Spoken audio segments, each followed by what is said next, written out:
நம்ம எரன் கொடூரமா ரம்லிங் நடத்த நம்ம மிகாசாக்கு வேற வழியே இல்லாம நம்ம எரனை கொண்டுருவாங்க. எரன் இறந்ததுக்கு அப்புறம் எரனோட கலர்லயே நம்ம மிகாசா எனக்கு எரன் மட்டுமே போதும், வேற யாருமே வேண்டாம், நான் அவன் பக்கத்திலேயே இருந்துக்கிறேன்னு சொல்லிட்டு அந்த மரத்துக்கு அடியிலேயே உட்காந்துட்டு இருப்பாங்க. அப்பதான் ஒரு பறவை வந்து நம்ம மிகாசா கழுத்துல இருக்க எரன் கொடுத்த அந்த ஸ்கார்ஃபை எடுத்து போட்டு நம்ம எரன் சொன்னதை ஞாபகப்படுத்தும். நான் இறந்ததுக்கு அப்புறம் நீ என்ன நினைச்சிட்டு இருக்காத மிகாசா, நீ உன்னோட வாழ்க்கையை பார்க்கணும் அப்படியே நம்ம எரன் சொன்னது மிகாசாக்கு ஞாபகம் வந்து எரன் கூட தான் நம்மளால வாழ முடியல, எரனோட கடைசி ஆசையை வச்சு நான் நிறைவேற்றி வாழ்றேன் அப்படின்னு சொல்லிட்டு நம்ம மிகாசா கல்யாணம் பண்ணிக்குவாங்க. நம்ம மிகாசா கல்யாணம் பண்ணது வேற யாரும் இல்லைங்க, சான் தான். சான் முதல்ல மிகாசா பார்த்ததுல இருந்து மிகாசா மேல லவ்வா தான் இருப்பான். ஆனா மிகாசாக்கு எரனை தான் ரொம்ப பிடிக்கும்ன்ற அந்த விஷயம் தெரிஞ்சு அவனோட காதல அவன் மனசுக்குள்ளே வச்சு மறைச்சிட்டான். என்னதான் நம்ம எரன் இறந்தாலுமே நம்ம மிகாசாக்கு எரன் மேல இருக்க அன்பு குறைவே இல்லைங்க. நம்ம மிகாசா சாவர வரைக்கும் எரனை மனசுல நினைச்சுக்கிட்டே தான் இருந்திருக்காங்க. மிகாசா சாகும் போது கூட நம்ம எரன் கொடுத்த அந்த ஸ்கார்ஃபை போட்டுக்கிட்டே தான் இருந்திருப்பாங்க. நம்ம ஆர்மின் கிட்ட நம்ம எரனு நான் செத்ததுக்கு அப்புறம் மிகாசா என்ன 10 வருஷமாச்சு மனசுல நினைச்சுக்கிட்டே இருந்திருக்கணும் அப்படின்னு சொல்லியிருப்பாரு. ஆனா நம்ம மிகாசா சாகிற வரைக்கும் நம்ம எரனை மட்டுமே நினைச்சுக்கிட்டே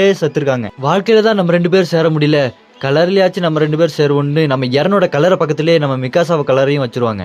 எரனும் மிகாசாவும் கடைசியில கண்டிப்பா ஒண்ணு சேர்ந்துருக்கணும் அப்படின்னு நினைக்கிறவங்க கமெண்ட்ல வந்து ரெட் கார்டினை கமெண்ட் பண்ணுங்க. யார்ல என்ன மாதிரி ஒரு ஏகரிஸ்டோ இந்த வீடியோக்கு ஒரு லைக் பண்ணிருங்க.